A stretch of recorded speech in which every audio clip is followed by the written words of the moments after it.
welcome all of you. In this lecture, we will see next point from chapter number 3, that is data modeling. First, what is data modeling? If software requirements include the need to create, extend or interface with a database, or if complex data structures must be constructed and manipulated, the software team may choose to create a data model as a part of overall requirements modeling.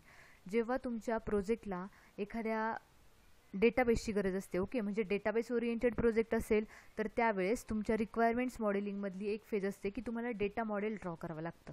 Okay, data model draw करावं लागतं कशासाठी? जेव्हा तुमच्या प्रोजेक्टमध्ये database use करायचा असतो तेव्हा.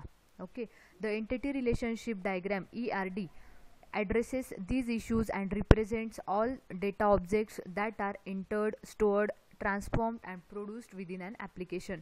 या पर्पजसाठी तुमच्या एंटिटी रिलेशनशिप डायग्राम ड्रॉ केले जातात. आपण मागच्या सेमिस्टरला डेटाबेस मॅनेजमेंट सिस्टीममध्ये पाहिलं होतं की कोणताही डेटाबेस असेल तर त्याला रिप्रेझेंट करण्यासाठी आपण कोणती डायग्राम यूज करतो? Entity relationship diagram. Okay, entity relationship डायग्राममध्ये काय दिलेलं असतं? तुमचे डिफरंट टेबल्स असतील, तुमचा जो डेटाबेस असेल त्या टेबल्समधलं रिलेशनशिप दिलेलं असतं. ओके, त्याचे ॲट्रिब्यूट्स कोणत्या आहेत, कोणत्या मल्टीव्हॅल्यूड ॲट्रिब्यूट्स आहेत, कोणत्या डिराइव्ड ॲट्रिब्यूट्स आहेत. ओके, ते ह्या एंटिटी रिलेशनशिप डायग्राममध्ये दिलेलं असतं. तर त्याच पद्धतीने जे तुमच्या रिक्वायरमेंट्समध्ये जर डेटाबेसची नीड असेल, रिक्वायरमेंट स्पेसिफाय केलेली असेल तर त्याच्यासाठी तुमचं डेटा मॉडेल ड्रॉ केलं जातं. एंटिटी रिलेशनशिप डायग्राम ड्रॉ केली जाते. तर डेटा मॉडेलिंगमध्ये 3-4 कन्सेप्ट्स आहेत, त्याचे डेफिनेशन पाहिजेत आपल्याला. First one is data object. A data object is a representation of composite information that must be understood by the software.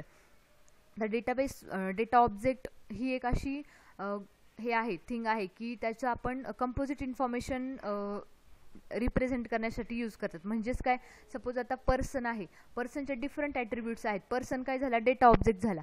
आणि कंपोजिट इन्फॉर्मेशन म्हणजे काय? ग्रुप ऑफ इन्फॉर्मेशन किंवा मल्टिपल इन्फॉर्मेशन किंवा attributes, group of attributes. Okay, तर त्या data object मी म्हटलं suppose person आहे तर पर्सनला नेम असेल, त्याची बर्थ डेट असेल, देन त्याचं ॲड्रेस असेल. ओके, हे काय झाले?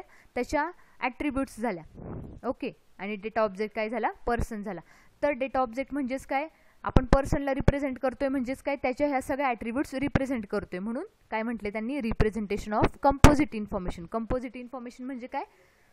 More than one attribute. Okay, म्हणजे अशा ऑब्जेक्टचं रिप्रेझेंटेशन की ज्याला काय आहेत? मल्टिपल ॲट्रिब्यूट्स आहेत किंवा प्रॉपर्टीज आहेत, कॅरेक्टरिस्टिक्स आहेत. Composite information means something that has a number of different properties or attributes. Okay, composite information म्हणजेच काय आहे? That has a number of different properties or attributes. Therefore width a single value would not be a valid data. आता इथे बघा, data ऑब्जेक्टचं example म्हटलं की width आपण म्हणू शकत नाही की तो डेटा ऑब्जेक्ट आहे, कारण की त्याला वेगवेगळ्या प्रॉपर्टीज नाही आहेत. पण जर डायमेन्शन्स म्हटलं, डायमेन्शन्स वर्ड आपण यूज केलं तर त्याच्यात काय काय असू शकतं? हाईट असू शकते, विड्थ असू शकते, डेप्थ असू शकते. Okay, could be defined as an object. आपण डायमेन्शन्स याला काय म्हणू शकतो? डेटा ऑब्जेक्ट म्हणू शकतो, कारण की डायमेन्शन्स म्हणजेच काय काय रिप्रेझेंट करत असतं? हाईट, विड्थ आणि डेप्थ ह्याचं एकत्रित रिप्रेझेंटेशन म्हणजेच काय झालं? Representation of composite information. Okay, म्हणून आपण विड्थला डेटा ऑब्जेक्ट म्हणू शकत नाही, पण डायमेन्शन्सला म्हणू शकतो.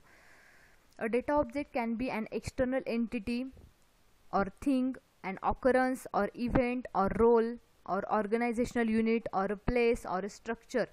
ओके, तुमचं डेटा ऑब्जेक्ट काय असू शकतं? एखादी एंटिटी असू शकते, एखादा ऑकरन्स असू शकतो, एखादा इव्हेंट, एखादा role, then organizational unit, accounting department असेल फॉर एक्झाम्पल, एखादी place. Okay, that is for example warehouse or a structure किंवा एखादी फाईल. ओके, काही पण डेटा ऑब्जेक्ट म्हणजे इतके एक्झाम्पल्स दिले त्यांनी. For example, a person or a car can be viewed as an data object in the sense that either can be defined in terms of a set of attributes. आता suppose इथे example दिले की person किंवा car तुम्ही as a data object घेतला तर पर्सनच्या हे कोणत्या होणारे डेटा ॲट्रिब्यूट्स? पर्सनचं नेम असेल, देन मगाशी सांगितल्याप्रमाणे डेट ऑफ बर्थ असेल, त्याचं ॲड्रेस असेल, हे त्याच्या ॲट्रिब्यूट्स झाल्या. आणि कार म्हटलं की त्याचा मॉडेल नंबर असेल, एखादा आयडेंटिफायर असेल, कार आयडेंटिफाय करायला त्याला आपण ID म्हणू. ओके, मॉडेल नंबर असेल, देन कोणत्या कंपनीची ती गाडी आहे. ओके, त्याला काय म्हणू शकतो आपण? मेक अशी ॲट्रिब्यूट असू शकते. ओके, तर हे एक्झाम्पल दिले. The description of data object incorporates the data object and all all of its attributes. Okay, description तुम्ही जेव्हा डेटा ऑब्जेक्टचं करता तेव्हाच काय असतं तुमच्या त्या डेटा ऑब्जेक्टच्या प्रॉपर्टीचं किंवा ॲट्रिब्यूट्सचं डिस्क्रिप्शन असतं. The data object can be represented as a table as shown in figure. पुढे एक फिगर दिलेली आहे. The headings in the table reflects attributes of the object. In this case, a car is defined in terms of make, model, ID number, body, type, color and owner. The body of the table represents specific instances of the data object. आता इथे बघा त्यांनी हे दिलेलं आहे, हीच diagram तिथे explain केलेली आहे. आता सपोज ही कार हे काय आहे, एक डेटा ऑब्जेक्ट आहे. नंतर इथे काय दिलेले आहे टेबलमध्ये, attributes of a data object. या कारच्या ॲट्रिब्यूट्स म्हणजेच काय properties, make, then model, ID, body type, colour कोणता आहे, ओनर कोण आहे. ओके, हे अशा हे काय झालं त्याच्या प्रॉपर्टीज झाल्या. आता ID काय म्हणू शकता तुम्ही की प्रत्येक मॉडेलला एखादं ID असाइन केलेलं आहे. ID कशाला असाइन करतो आपण DMSमध्ये पाहिलं होतं की प्रत्येक डेटा ऑब्जेक्ट मला काय करायचं आहे, युनिकली आयडेंटिफाय करायचं आहे. ओके, जसं की रोल नंबर असतो स्टुडंटला जसा रोल नंबर असतो, रोल नंबरने आपण काय करू शकतो, प्रत्येक स्टुडंटला युनिकली आयडेंटिफाय करू शकतो, कारण की रोल नंबर डबल असतो का कोणाचा नसतो. ओके, तसं सेम कारला आयडेंटिफायर दिलाय. मेक, मॉडेल, मेक म्हणजे की कोणता कंपनीचे आहे, फॉर्ड आहे, BMW आहे. ओके, नंतर मॉडेल नंबर्स आहेत, ह्या काय झाल्या त्याच्या ॲट्रिब्यूट्स. ह्याला म्हणायचं डेटा ॲट्रिब्यूट्स आणि ह्याला म्हणायचं data object. Okay, Karla data attributes. Data attributes define the properties of data object and take on one of three different characteristics. They can be used to first name an instance of the data object, then describe the instance, make reference to another instance in the another table. Data attributes काय असतात, तुमच्या data ऑब्जेक्टच्या properties असतात. त्याचं use काय असतं, तीनपैकी एक असतो. Name and instance of the data object. Data ऑब्जेक्टचा सिंगल इन्स्टन्स नेमिंग करण्यासाठी तुम्ही यूज करू शकता, किंवा एखादा जो इन्स्टन्स आहे त्याला डिस्क्रिप्टिव्ह इन्फॉर्मेशन किंवा त्याला डिस्क्राईब करायचं असेल तरी तुम्ही ॲट्रिब्यूट्स यूज करता. Then make reference to another, दोन इन्स्टन्समधलं किंवा एखाद्या दुसऱ्या इन्स्टन्सला. आता इथे बघा हा जो सिंगल टेबलमधली ही सिंगल रो आहे त्याला काय म्हणणार आहे आपण, instance of data object. Okay, तर ह्या दोन इन्स्टन्समधलं रिलेशनशिप हे करण्यासाठी आपण काय यूज करतो, डेटा ॲट्रिब्यूट्स यूज करतो. In addition one or more attributes must be defined as an identifier. That is the identifier attributes becomes a key when we want to find an instance of the data object. In some cases, values for the identifiers are unique, although this is not a requirement. Referring to the data object car, a reasonable identifier must be the ID number. आता इथे काय दिले की काही attributes कशा असतात, काही identifier टाईप्सचे असतात. आयडेंटिफायर म्हणजे काय, त्याला आपण प्रत्येक डेटा ऑब्जेक्टला मला युनिकली आयडेंटिफाय करायचं असेल तर एखादी ॲट्रिब्यूट असते, ती डेटाबेसमध्ये काय ॲज अ की म्हणून वर्क करते. ॲज अ की म्हणून, की म्हणजेच काय की तुम्हाला एखाद्या डेटा ऑब्जेक्टला युनिकली आयडेंटिफाय करायचं असेल तर कोणती ॲट्रिब्यूट तुम्ही यूज करणार. तर ह्या एक्झाम्पलमध्ये काय दिलं होतं की reasonable identifier might be ID number. तुमच्या कार हा डेटा ऑब्जेक्ट दिला होता, त्याला ID नंबर असाइन केलेला आहे प्रत्येकाला. ओके, तर ID नंबर काय असणार आहे, तो डिफरंट असणार आहे प्रत्येकाचा. त्या ID नंबर थ्रू तुम्ही प्रत्येक कारला काय करू शकता, युनिकली आयडेंटिफाय करू शकता. Okay, this is all about data attributes. Third one, relationships. Data objects are connected to one another in different ways.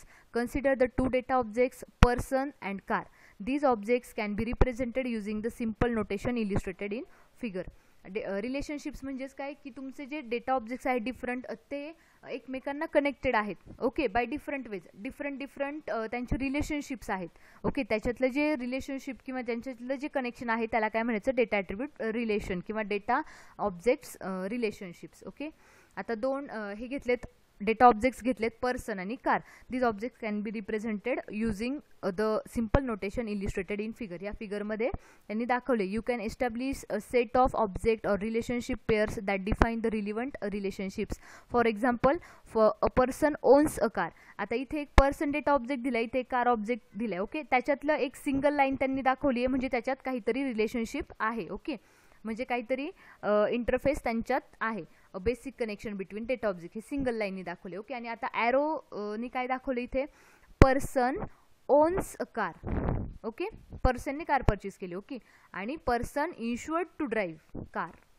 Person insured to drive a car. हे काय झालं, त्याच्यातलं ओन्स आणि इन्शुअर्ड टू ड्राईव्ह हे person data object आणि car data object मधलं काय आहे हे रिलेशनशिप आहे, relationship between the data objects. Okay, basic connection कशाने दाखवलं आहे आणि डॉटेड लाईन आहे आणि ॲरो आहे, त्यांनी काय दाखवले, त्यांनी रिलेशनशिप दाखवलेलं आहे. ओके, तर हे होतं तुमचं डेटा मॉडेलिंगची कन्सेप्ट. डेटा मॉडेलिंगमध्ये आपण 3 कन्सेप्ट पाहिल्या, data object, data attributes and relationships. Okay, आता पुढच्या लेक्चरमध्ये आपण डिझाईन कन्सेप्ट्स पाहणार आहे. Okay, let's stop here. Thank you.